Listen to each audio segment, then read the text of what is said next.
Buenas, ¿qué tal? Buenos días, buenas tardes, buenas noches, dependiendo de la hora en la que nos escucháis o nos veis a través de nuestras plataformas en Spotify o en YouTube. Les acompaña Ramiro Argandoña de Fundación ACOBE en este nuevo capítulo, el cuarto de nuestra temporada 3, la tercera temporada de este podcast No Comparto Odio.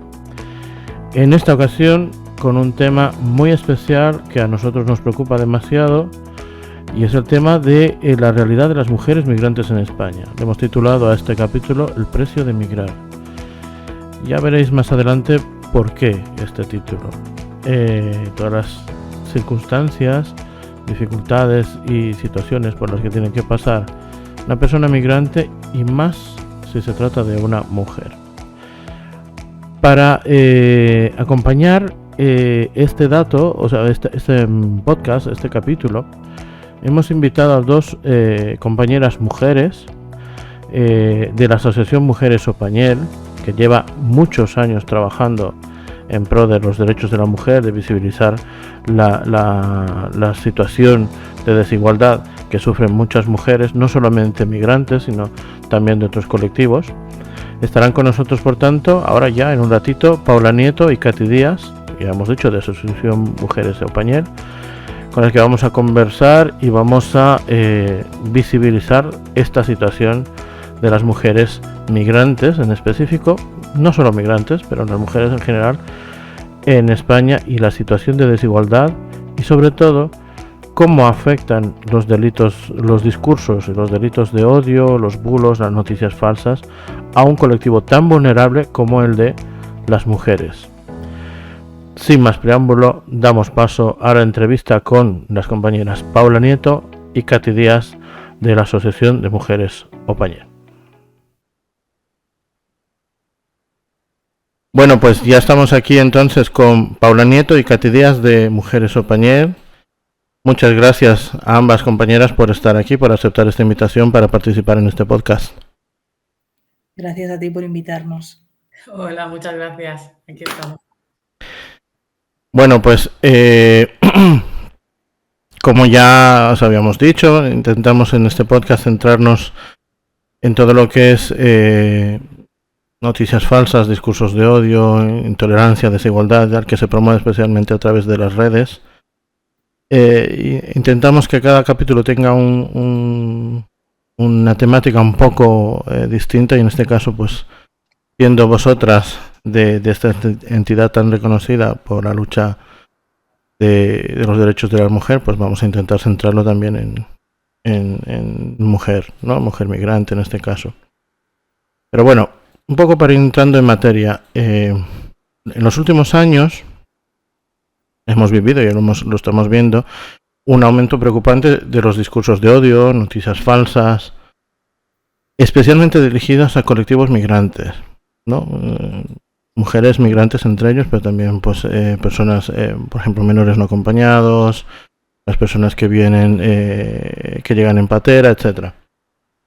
¿Cómo creéis que esos discursos de odio que van en aumento afectan o están afectando la vida de las mujeres, en concreto a las que vosotras acompañáis? ¿Desarrolláis desde Mujeres Opañel alguna estrategia para contrarrestar este problema? ¿Tenéis, cómo lo veis? ¿Cómo lo estáis viviendo? Pues si te parece, Katy, empiezo yo. O sea, la perspectiva que podemos aportar es súper diferente, porque Katy trabaja en un recurso de acogida y yo trabajo aquí en la sede en Madrid, y el trabajo que hacemos aquí es fundamentalmente trabajo comunitario, trabajo en red con las administraciones, con las instituciones. De hecho, participamos desde el equipo de proyectos antirracista y de migración de la Mesa Técnica de Racismo y Xenofobia de la Policía Municipal, de la Oficina de Gestión de la Diversidad, que se reúne 2 veces al año, y participamos junto con otras muchas entidades para, pues bueno, ver también qué datos nos aporta la Policía Municipal sobre lo que ocurre en el municipio de Madrid. Estamos limitadas a esos datos, pero se observa precisamente lo que tú estás comentando, un aumento de los delitos de odio y los actos de discriminación, fundamentalmente hacia la población migrante, porque la Oficina de Gestión de la Diversidad recoge todos los tipos de hechos de discriminación por otras causas también, por razón de homofobia, etcétera, y hay un grave aumento de los datos de hechos discriminatorios. De hecho, hay un grave aumento, por ejemplo, de la islamofobia de género, ya que nos ponemos a hablar con perspectiva de género, la mujer migrante, en este caso la mujer musulmana, que puede ser migrante o no,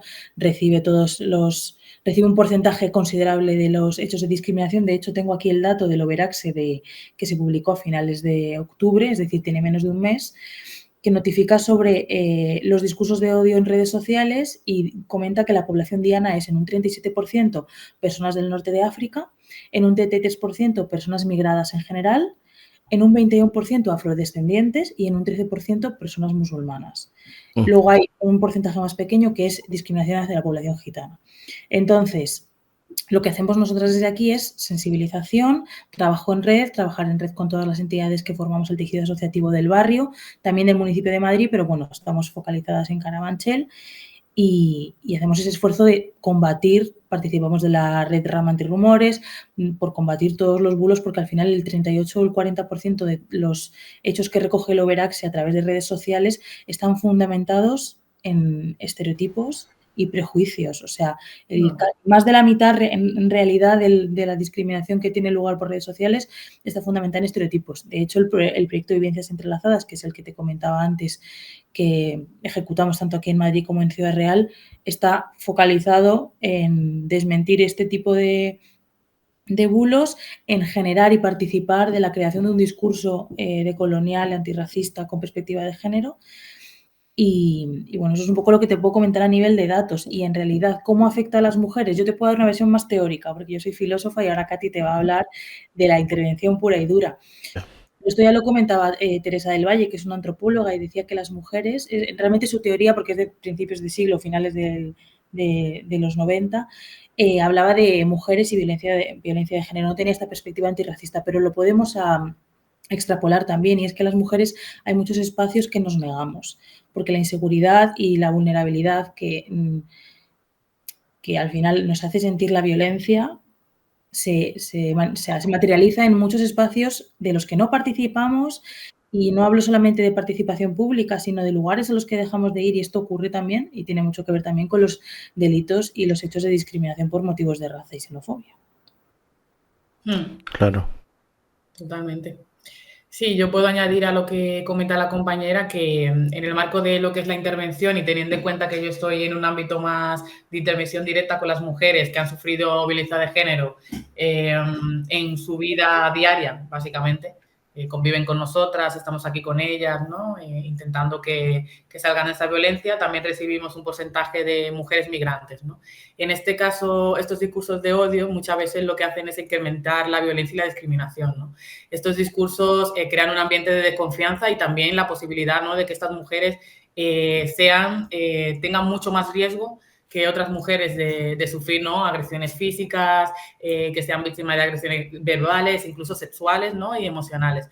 No podíamos encontrar, ¿no?, en este caso de esta posible vulnerabilidad, ¿no?, que más adelante entraremos en este caso, en esta frase, ¿no?, de interseccionalidad, de dónde partimos y cómo ver todo ese tipo de cuestiones y ámbitos en el que se puede trabajar aquí también la violencia, ¿no? Porque sea una mujer migrante, igual no sufres una agresión racista, pero sí a lo mejor es más vulnerable el ser migrante, el también sufrir una violencia de cualquier tipo, ¿no?, de género. Entonces, podríamos ver, por ejemplo, en casos concretos aquí cómo estos discursos de odio pueden fomentar que estas mujeres vean vulnerados sus derechos, ¿no? El no conocer algo tan simple como cosas burocráticas, ¿no? Y como que impidan el ejercicio de sus derechos, ¿no? Estas mujeres migrantes experimentan como este discurso de odio, ¿no?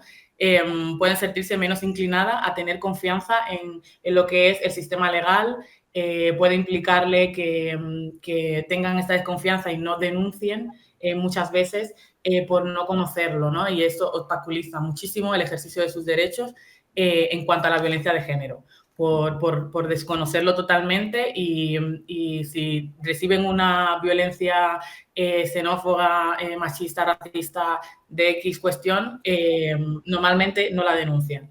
porque ya no solo el desconocimiento de que esto tiene una penalización legal, sino también de si ellas realmente son también personas que tienen el derecho a denunciar esto, ¿no?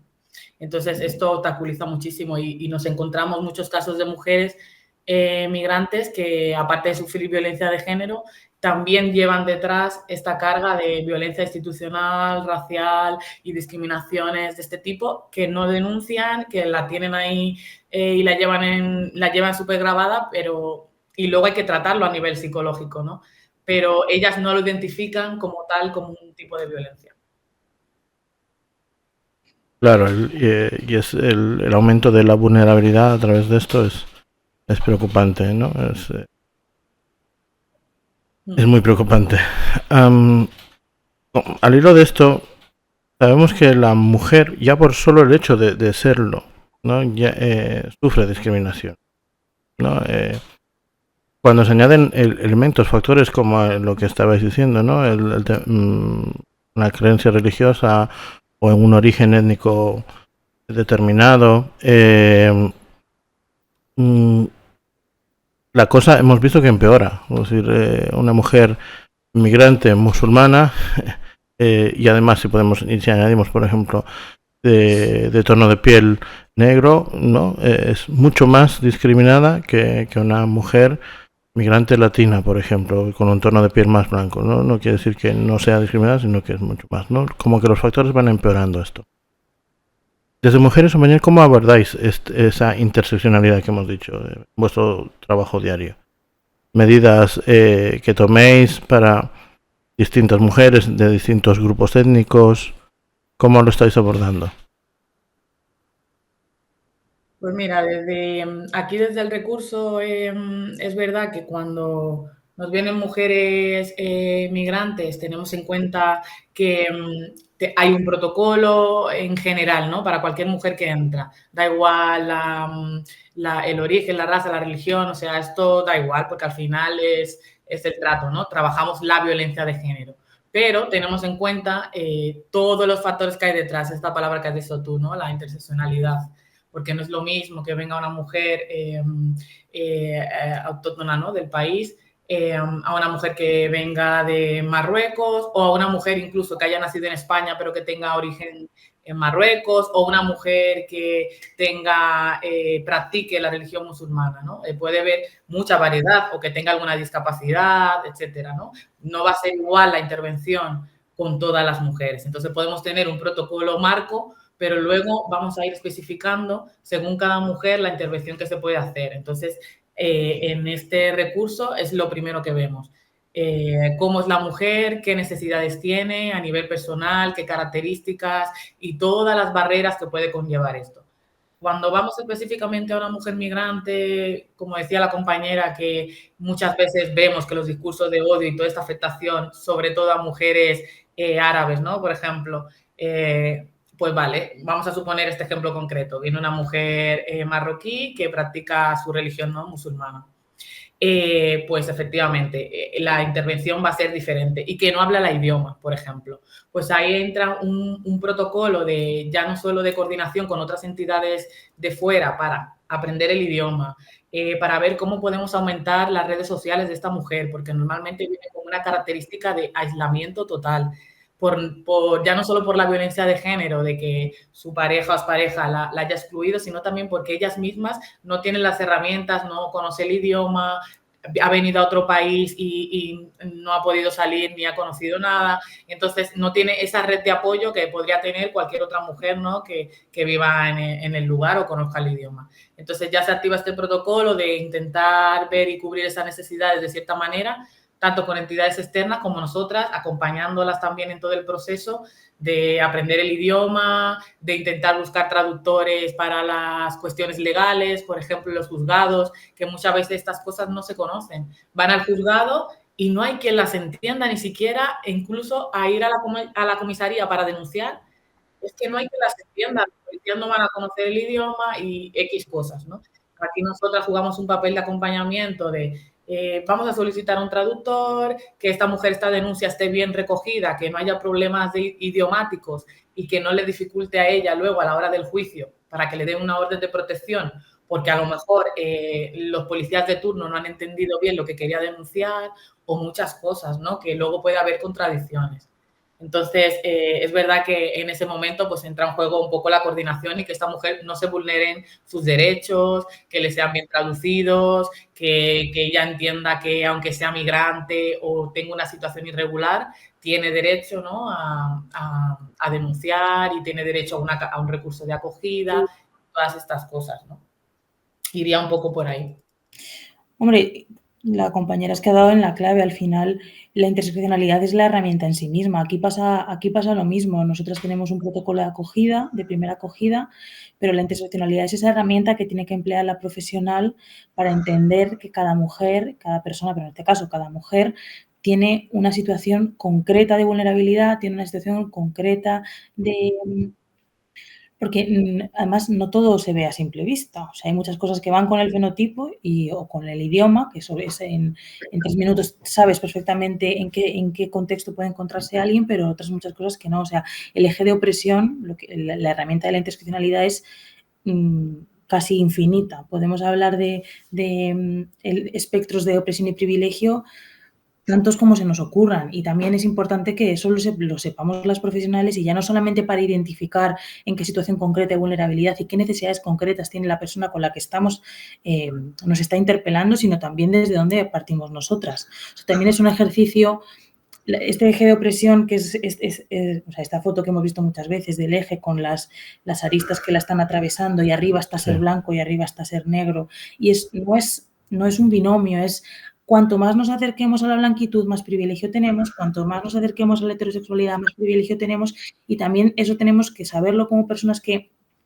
intervienen con usuarias y con población migrante en este caso, para saber desde dónde partimos y también para no repetir patrones, nuevos colonialismos, etcétera. Y luego es un poco lo que comentaba la compañera, al final cada población, por hablar a grandes rasgos, pero cada individuo necesita una intervención propia a las necesidades que tiene por el contexto que tiene, y además una misma persona nunca va a tener en el mismo momento de su vida las mismas necesidades que tendrá dentro de 3 años. Por eso es tan importante pues el seguimiento, el acompañamiento que estaba mencionando Katy, y saber pues también del trabajo en red, saber, si una entidad no tiene un recurso a lo mejor de poder contar con una traductora, saber que hay otras entidades en el tejido asociativo que pueden facilitar este tipo de...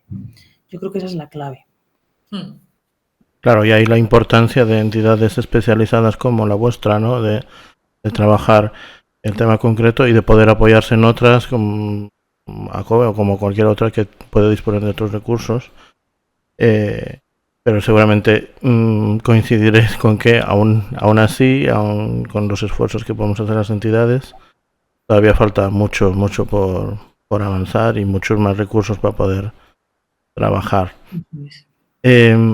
La sociedad, ahora hablamos del resto, ¿no? La sociedad de acogida, ¿qué papel juega en la promoción de la tolerancia, la diversidad, por un lado, lo positivo, ¿no? ¿Cómo puede colaborar la sociedad de acogida a crear un entorno más propicio para trabajar con esas mujeres víctimas de violencia o víctimas de discriminación? ¿Qué tendría que hacer el resto de la ciudadanía? Pues, o sea, la sociedad, o sea, si es verdad que preguntas concretamente por la sociedad civil, pues tiene que hacer muchas cosas, pero la sociedad de acogida, el concepto sociedad de destino, es que conlleva tantísimas implicaciones. O sea, evidentemente la población civil juega un peso muy, muy importante, porque es lo que estábamos comentando al principio.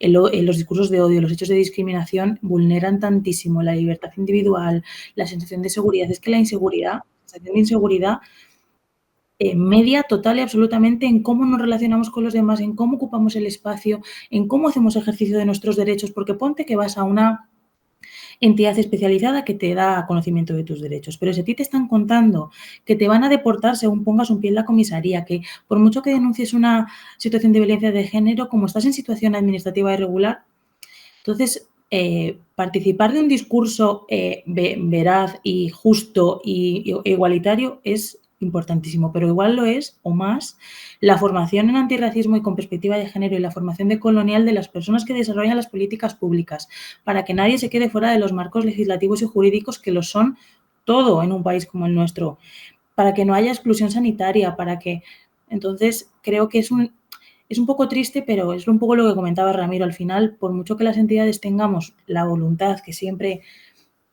es enorme, ¿no? Y hacemos lo que podemos con los recursos que tenemos, pero es un esfuerzo colectivo porque los que tienen los recursos son los que los tienen la capacidad. Hace poco se publicó un informe de Movimiento por la Paz la semana pasada, y estaba la secretaria de Estado de Igualdad y comentaba eso, que son conscientes de las carencias que tienen las políticas públicas, y todas las intervenciones que hubieron a partir de ella era pidiendo a las personas que tienen la capacidad y el poder de desarrollar y redactar las políticas públicas, que no se olviden de las mujeres migrantes en situación irregular, que no se olviden de las mujeres migrantes víctimas de violencia de género, todo este tipo de cosas. Claro. Sí. Sí, además, Paula, es que tú lo has dicho, es que no hace falta, o sea, hace falta muchísimo, pero es que no es suficiente con no ser racista, hay que ser antirracista. O sea, hay que tener una actividad en esto, una participación más activa. Hay que generar unos espacios más seguros, ¿no? Porque al final este discurso tan injusto, ¿no? Que al final genera tanto malestar y tanta violencia para las personas migrantes, ¿no? En este caso, ¿no? Convirtiendo en diana, ¿no? Muchas veces a la población, sobre todo a las mujeres, ¿no? Que se ven más vulnerables. Es muy injusto, ¿no? Al final es como esta acogida, viéndola de una forma más amplia, tendría que ser desarrollar unos discursos, unas nuevas políticas, unos nuevos protocolos hasta esta actuación, no solo ver vamos a crear un protocolo para que estas personas no entren porque es una amenaza, sino vamos a crear un protocolo para que estas personas estén a salvo, para que estas personas en momentos de vulnerabilidad de sus derechos ¿no? Pueda haber una solución, ¿no? Frente a esto, que no quede impune, que no quede en vano, ¿no? Y muchas veces, ¿no? Brindar estos espacios fuera de violencia y que ya no solo sea penado, ¿no? Todo lo que es esta violencia, todas estas cuestiones de odio, todos estos delitos, sino que también se fomente la otra parte, lo positivo, ¿no? Esta visión de tolerancia y ver lo que se aporta, ¿no? De una parte de la acogida a la otra, ¿no? Que también viene, ¿no? Esto también hace falta, ¿no? Parece que cuando se hacen actividades para fomentar la culturalidad, ¿no? Como lo dicen por ahí, parece que es un poco como idílico, ¿no? Vamos a plantear actividades que se conozcan las dos culturas, que se vean las comidas, que esto, lo otro, ¿no? Al final yo creo que va más allá de esto, ¿no? Y es ver como la humanidad, no esta despersonificación y esta deshumanización que hay de las personas migrantes, que hace mucho más fácil que la gente no vea a las migrantes como personas y crea en este discurso, ¿no? Entonces hace falta mucho trabajo, ¿no? Por delante. Y además en los barrios, porque por rescatar lo que ha dicho Katy antes, y es la cantidad de mujeres migrantes que se encuentran sin una red de apoyo. No sé cuál es el dato, pero es enorme, o sea, las mujeres que migran sin una red de apoyo y que años después no la han establecido. Entonces, también desde los barrios, en el caso de Madrid, por ejemplo, el trabajo comunitario que se hace en los barrios es importantísimo. El poder crear o poder facilitar desde las entidades o las instituciones que tienen el poder en el sentido material de contar con un espacio, pues facilitarlo, darlo para que haya estos encuentros. No hablo de interculturalidad, que también, sino ya solamente que las personas migrantes puedan tener un lugar de encuentro y generar barrio, o sea, generar comunidad, y es que teniendo una red de apoyo es desde donde se empieza a construir también Sí, sí. Además es que es genial porque aquí lo vemos muchísimo en la intervención diaria con las mujeres migrantes, y es que la falta de red de apoyo es, o sea, brutal, brutal.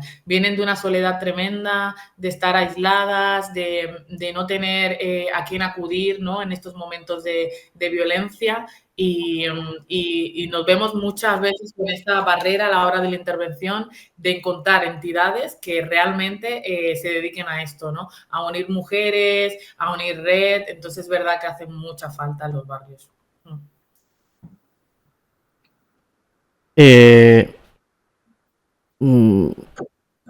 verdad que es lo que decimos, ¿no? Falta aún mucho, mucho, mucho, mucho. La red de apoyo es fundamental.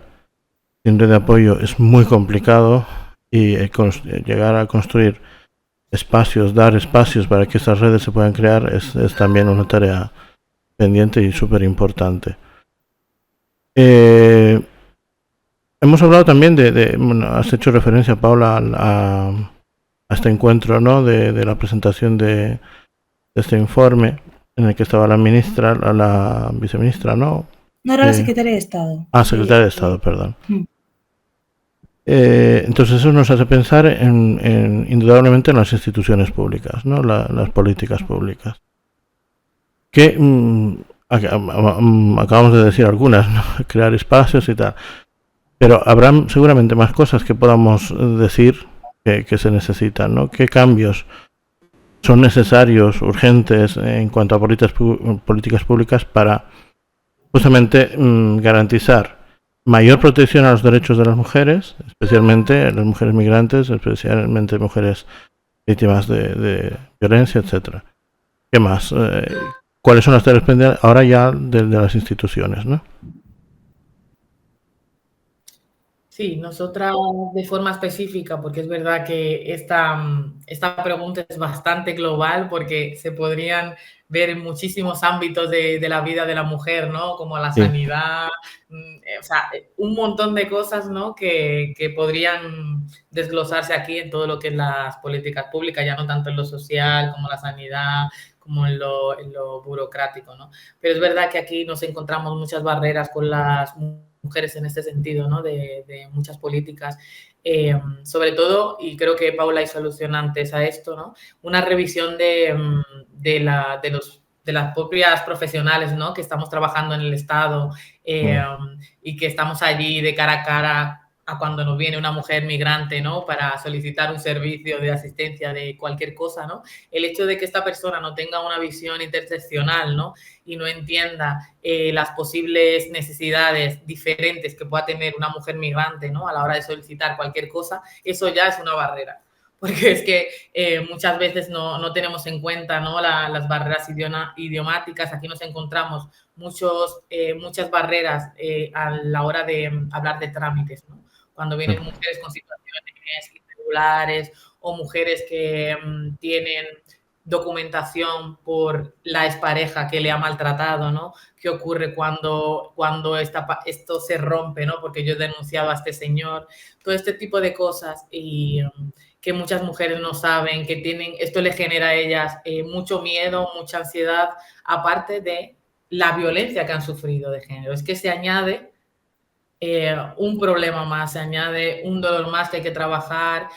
Muchas veces esa desconfianza que yo hablaba antes, ¿no? De estas mujeres por la revictimización que sufren por los cuerpos y seguridad del Estado a la hora de denunciar, porque se sienten violentadas en el sentido de que estas personas, pues, al no tener la visión ya no de género, sino también interseccional, y se ven muy violentadas en muchísimas ocasiones, lo vemos muchísimo, de que estas personas sucumben a los estereotipos raciales, ¿no? Muchas veces. Es que porque es marroquí aguanta esta situación, es que ellos son más violentos o ellos son los que hacen esto o tú eres más sumisa porque eres de no sé dónde o, ¿no? X cosas, ¿no? Que al final ocurren por esta perspectiva de la raza, ¿no? Habría que revisarse, ¿no? Muchas veces todas las personas que trabajamos con todos los colectivos y de cara a esto, ¿no? Para también tener una mejor actuación, una mejor acogida, ¿no? Como decía Paula, ¿no? También tener en cuenta muchas veces ya no solo la formación, ¿no? Sino que las barreras a la hora de estos trámites burocráticos son muchísimos.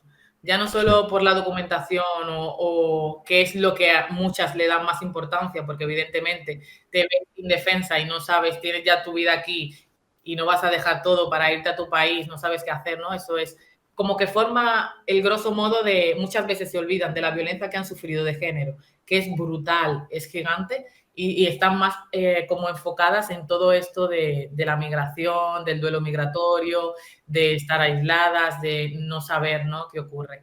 Entonces, yo creo que esta es la barrera principal que nos encontramos aquí y que desde políticas públicas se podría dar muchísima más información a las mujeres migrantes para que entiendan cuáles son sus derechos, en traducción de idiomas, evidentemente, porque no todas conocen el idioma. Por lo tanto, que tú hagas un montón de campañas en español, igualmente no llega a todas, o algunas son analfabetas y no conocen. O sea, yo creo que deberíamos ampliar y tener un foco más amplio a la hora de dar información de lo que son los derechos que puede tener una mujer migrante en este país, ¿no? Porque al final es algo que nos encontramos habitualmente, que están súper descolocadas y no saben exactamente qué derechos tienen y cómo pueden, ¿no?, acceder a ellos.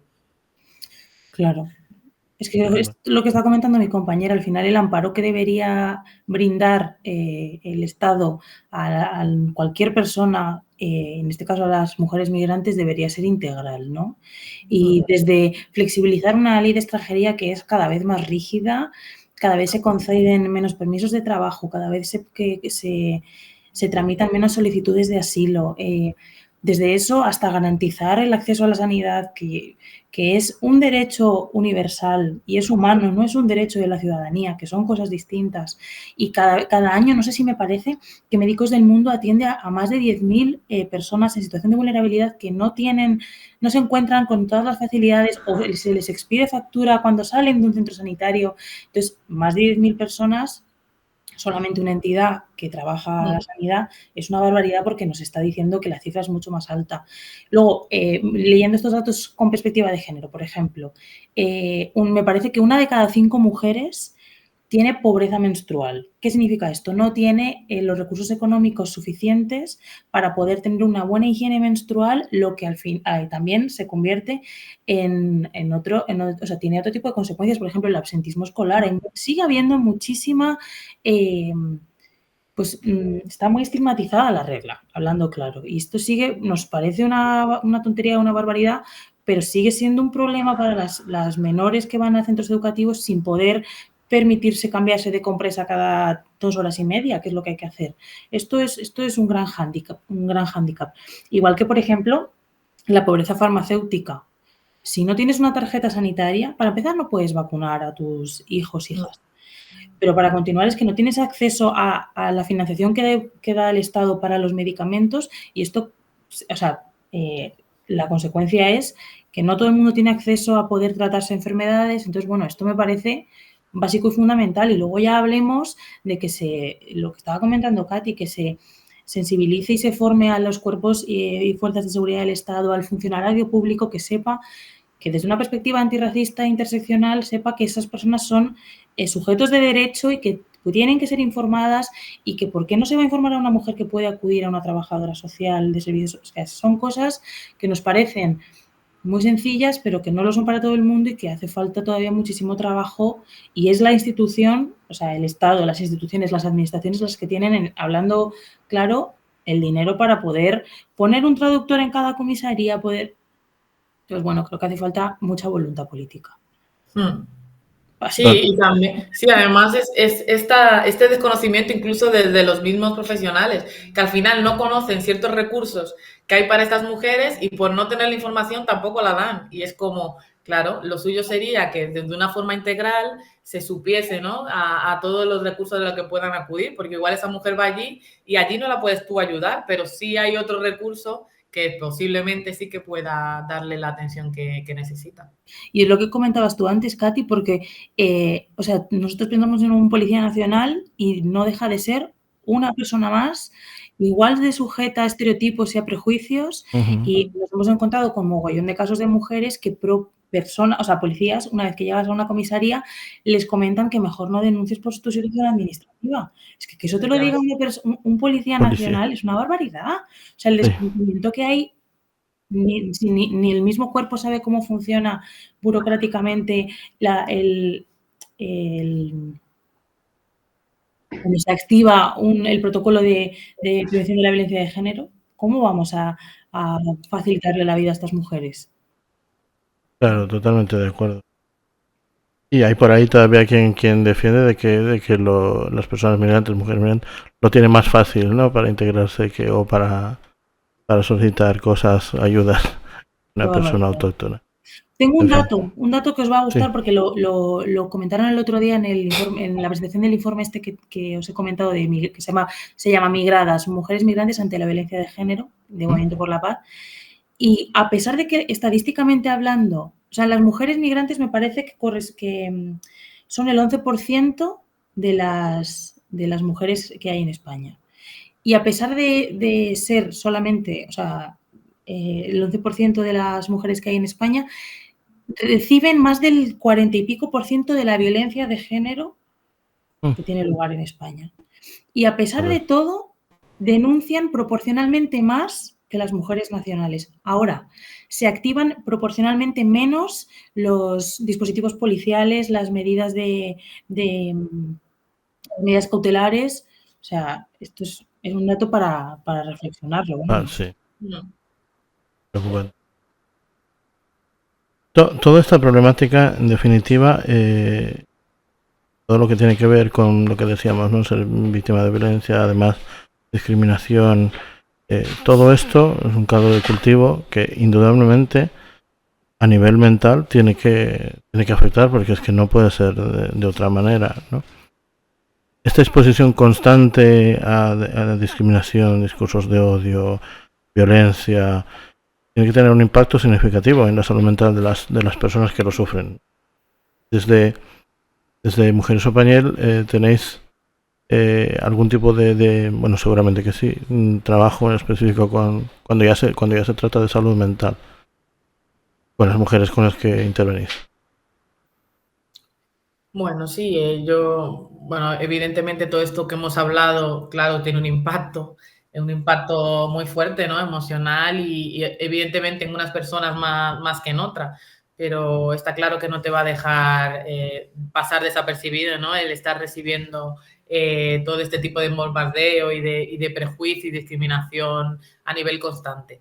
En la parte de intervención diaria lo podemos ver con muchos casos de mujeres migrantes, ¿no? Este impacto psicológico, como decía antes, y emocional. Aquí tenemos la figura de educadoras sociales y también de psicóloga. Entonces, es verdad que en la parte psicológica se trabaja muchísimo el duelo migratorio. Y aparte de esto, también si hay este tipo de impacto, ¿no? Cuando han tenido una revictimización en lo que hablaba antes, ¿no? En la policía o en los juicios, que muchas veces sale estos estereotipos y esta discriminación que hay racial, y esto también muchas veces hay que trabajarlo, porque se supone que estamos aquí para trabajar la violencia de género, pero a nivel interseccional esto es algo que también a ellas les afecta muchísimo. Que se le queda grabado lo que le ha dicho aquel policía, lo que le ha dicho aquel juez. Entonces esto evidentemente causa estrés y sobre todo cuando es una violencia, por ejemplo, de una mujer migrante que es víctima de una persona nacional, ¿no? Española, muchas veces ahí hay un racismo bastante directo. Muchos hombres van con el discurso de no vas a denunciar porque no te va a creer nadie, porque tú eres de no sé dónde y además, de hecho, voy a hacer que te deporten, te voy a quitar tu documentación y no vas a poder salir de aquí, ¿no? Nadie te va a creer porque además, ¿quién eres tú? Entonces, todo este tipo de discurso que tiene que ver con la raza muchas veces afecta a la autoestima. Ya de por sí, ¿no? La violencia de género mina la autoestima de las mujeres, pero en este caso tiene que ver con algo más identificativo, ¿no? Que como es tu color de piel o tu procedencia o tu religión, ¿no? Que tiene otra connotación también. Entonces, al final, estos impactos psicológicos y emocionales luego hay que irlos trabajando porque ya no solo genera desconfianza en general de cualquier persona nacional, sino también de las instituciones o de cualquier, ¿no? que puedas ver, y esto obviamente aquí también se trabaja. Sí, yo no tengo mucho más que aportar de lo que ha dicho Katy. Es exactamente eso. Al final, las consecuencias de ser doble o triplemente víctima de violencia de género, discriminación por motivo de raza, xenofobia, violencia policial, violencia institucional, al final genera una situación de indefensión y absoluta vulnerabilidad e inseguridad que no tiene otra canalización que en la autoestima, en la confianza, en uno mismo, en el otro. Y al final creo que el proceso de recuperación de las mujeres que han, bueno, encima es que ya por supuesto que aquí se entrelaza con el duelo migratorio, con la pérdida del estatus socioeconómico, con el tener familia en origen, todavía la familia en origen. Al final creo que para que las mujeres tengan, las mujeres migrantes en este caso, una calidad de vida en el país de destino, depende de muchísimos factores, pero también de un trabajo colectivo, tanto de las entidades que tienen atención psicológica, como de las entidades que tienen trabajos grupales, que tienen, pues es que al final las mismas entidades nos esforzamos muchísimo en generar talleres donde las mujeres encuentren un espacio seguro, donde se conozcan las unas a las otras, donde poder acudir en caso de vulnerabilidad, en caso de necesidad. O sea, al final el acompañamiento que hacemos aquí va mucho más allá de pertenecer a un programa o a otro. Aquí llegan mujeres que realmente estuvieron con nosotras hace 6 o 7 años, necesitando ahora, por ejemplo, que las ayudemos a redactar una carta de excedencia voluntaria, que se han vuelto a quedar sin trabajo, las actualicemos el currículum. Al final, el acompañamiento tiene que ser pues de por vida. O sea, es al final como nosotras contamos con nuestras propias redes de apoyo. Tú generas el otro día tuvimos una exposición, Vivencias Entrelazadas, que es el proyecto del que estábamos hablando antes, es sensibilización y aparte tiene pues generación de redes en el barrio, etcétera. Y una de las mujeres comentaba, una mujer que tramitó su asilo y su refugio con CEPAIM, comentaba cómo las entidades somos parte necesaria de esa red de apoyo que se crea en el país de destino.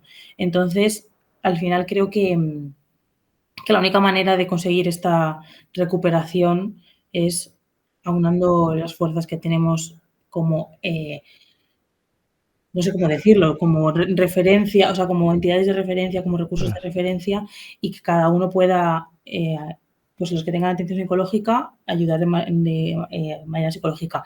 Las abogadas tienen un papel fundamental, porque aquí estamos hablando de la importancia de la salud mental, pero es que lo que estaba comentando Katy, lo primero que ellas necesitan, cuando se las hace una primera acogida, lo primero que dicen que necesitan es ¿qué va a pasar con mi situación administrativa? ¿Qué va a pasar con la vivienda? ¿Qué va a pasar con el trabajo? Y esas son el trabajo de las abogadas que son indispensables. Perfecto. Y ahí un buen punto de reflexión para las entidades, ¿no? Tener claro lo que significa, ¿no? El trabajo no se acaba cuando finalice el proyecto o la subvención, sino que son personas y van a necesitar seguramente de nuestro apoyo mucho tiempo más allá. Cambiando un poco de tono en la entrevista, a pesar de estas dificultades, a pesar de esta problemática que estamos viviendo, que es evidente que hay que trabajar, que hay que todavía sumar esfuerzos para conseguir cambiar, sí que podemos ver un aspecto positivo, y es el que se va dando, ¿no? Se va viendo, se va visualizando un mayor empoderamiento de la mujer como tal, ¿no? ¿Cómo creéis que ese proceso se está dando, el proceso de empoderamiento de las mujeres para convertirse en líderes, ¿no? De sus comunidades, para encabezar determinadas reivindicaciones, etcétera? En los últimos años estamos viendo que hay digamos mayor conciencia, ¿no? de esto. ¿Cómo veis este proceso? Lento, bastante lento, bastante lento. Pero es verdad que cada vez más hay más entidades, más organizaciones, más influencers en redes sociales antirracistas que están moviendo un montón de contenido, que están visibilizando racismos. O sea, que yo creo que el contenido empieza como a surgir más en redes sociales, a ver un montón de escritoras, incluso, ¿no? Migrantes y españolas que son negras, ¿no? Españolas no blancas, que están surgiendo y están creando contenido, están creando libros, están movilizando gente, y al final eso hace también que la mujer migrante se visibilice y que vea, que reconozca lo que es un microracismo, que reconozca el racismo, la discriminación, y al final es como dar voz, ¿no? Entender que yo estoy siendo víctima de un racismo, de un delito de odio, y entender que también puedo denunciarlo. De hecho, hay muchas páginas en Instagram que se dedican a ello, ¿no? También a que tú les escribes si has sufrido algún discurso de estos de odio, si te han mandado algún tal, y ellas incluso denuncian también, ¿no? Como página. Entonces, al final, yo creo que son movimientos que están surgiendo y que favorecen muchísimo lo que es este empoderamiento y que la gente vaya entendiendo también, ya no solo a que tiene derechos a denunciar o a visibilizar que ha sufrido este problema, sino también a crear espacios, a crear páginas web, influencers que crean también movimientos, que incitan también a que la gente se manifieste, etcétera. Yo creo que favorece muchísimo, ¿no? Al final también desde aquí, desde el recurso, se fomenta muchísimo en las mujeres migrantes la autonomía. La autonomía, porque es algo que va ligado al empoderamiento. Entendemos que cuando estas mujeres toman muchísima más confianza en sí mismas, como decíamos antes, que esta autoestima, ¿no? Trabajando en ella y trabajando en que yo sí puedo.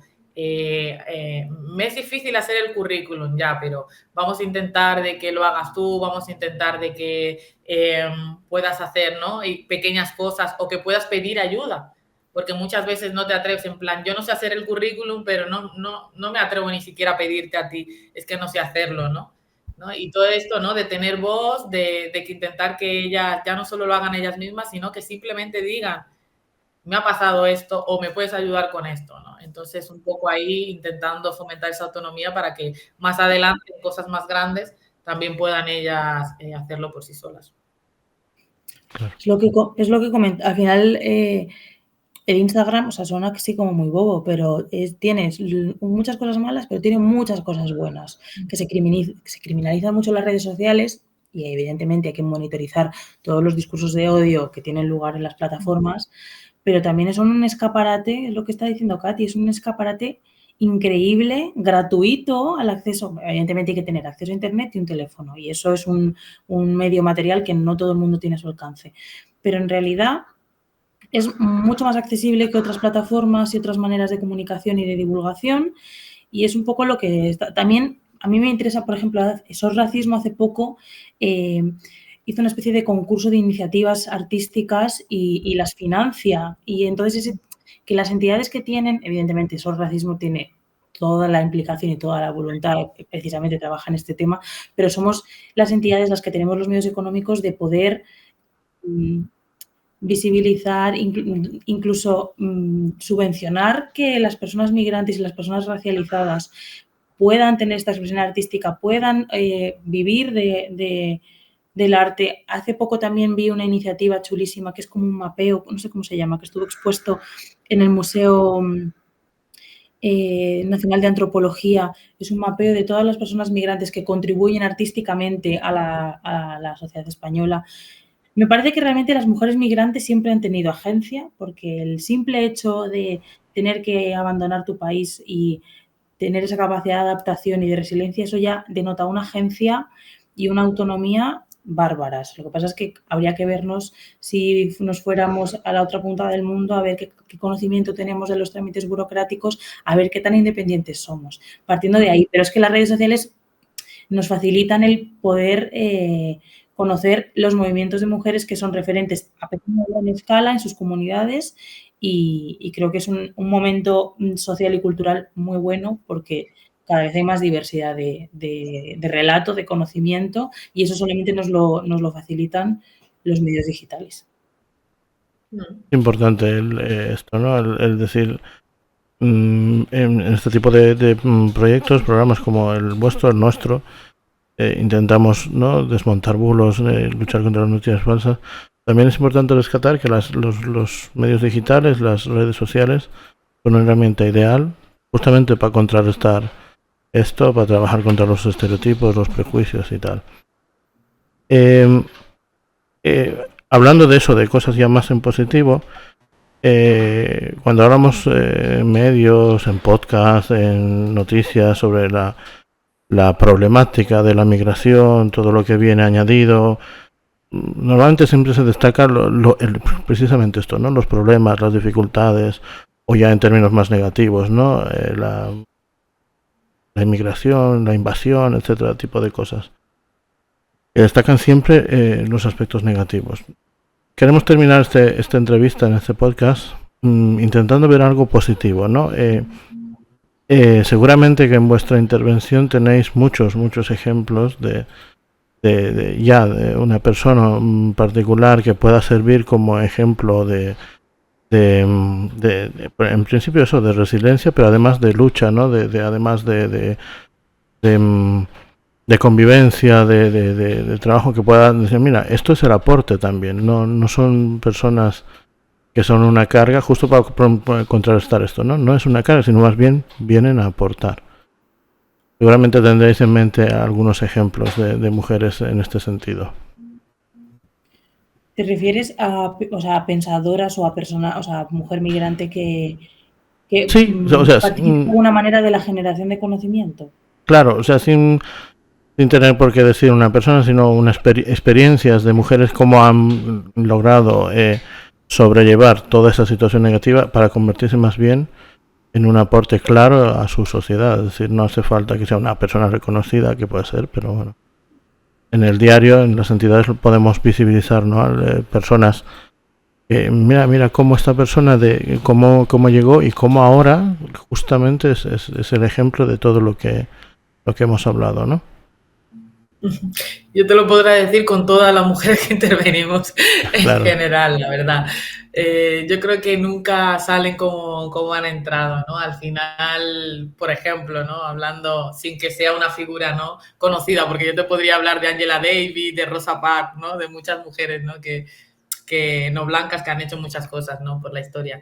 Pero es verdad que yo las mujeres que veo aquí día a día en la intervención, ninguna entra o sea, ninguna sale como ha entrado, ¿no? Muchas veces es un aprendizaje que aprendemos nosotras y aprenden ellas también, ¿no?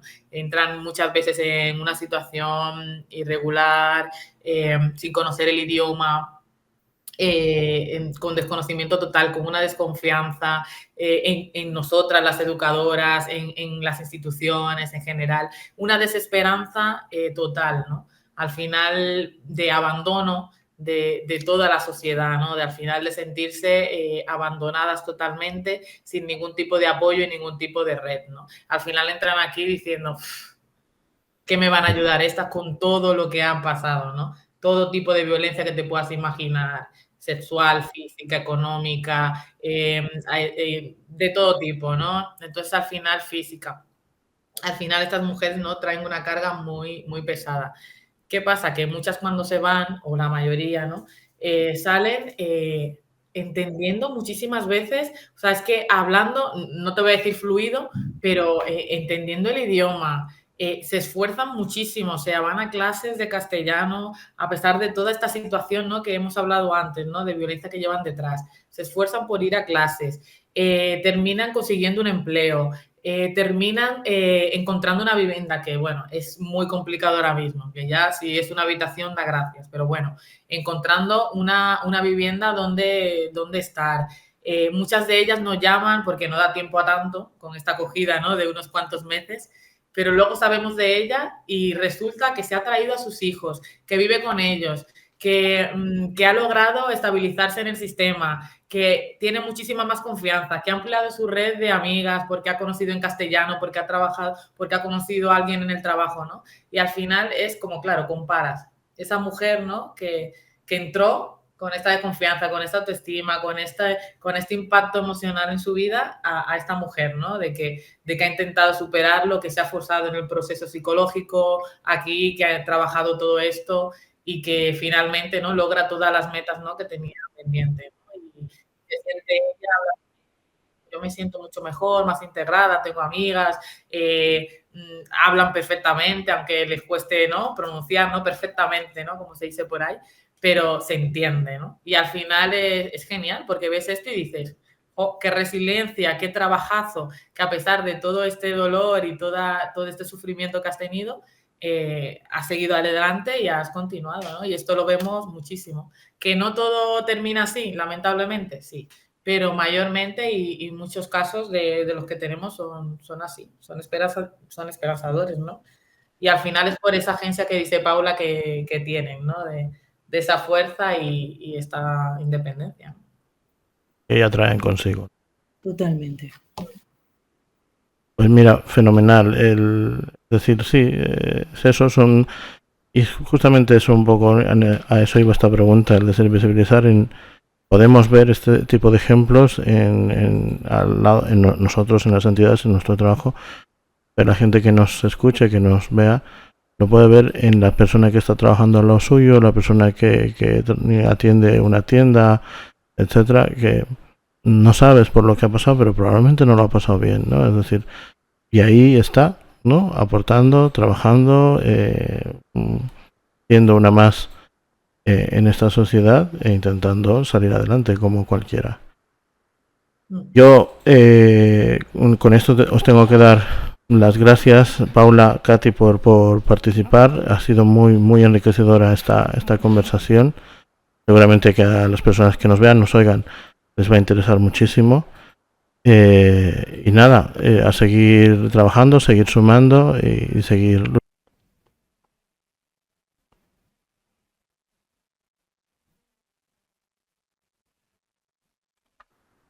Bueno, qué interesante, ¿verdad? Y cuánto todavía queda por hacer.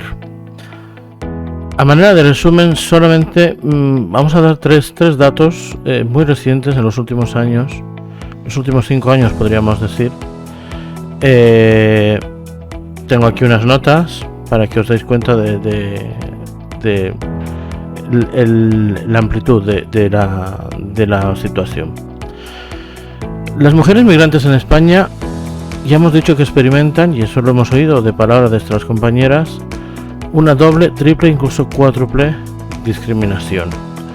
Por ser mujeres, por ser migrantes, y ya si hablamos de religión, o hablamos de color de piel, o hablamos de si pertenecen o no al colectivo LGTBI, por ejemplo, estamos hablando todavía de más circunstancias, ¿no? Esta intersección de discriminaciones las coloca en una situación de mucha mayor vulnerabilidad, porque afecta su acceso al empleo, afecta a la vivienda, afecta a la salud, a cualquier otro de los servicios básicos, porque se enfrentan a más riesgos de violencia de género y de explotación laboral. Eso por un lado.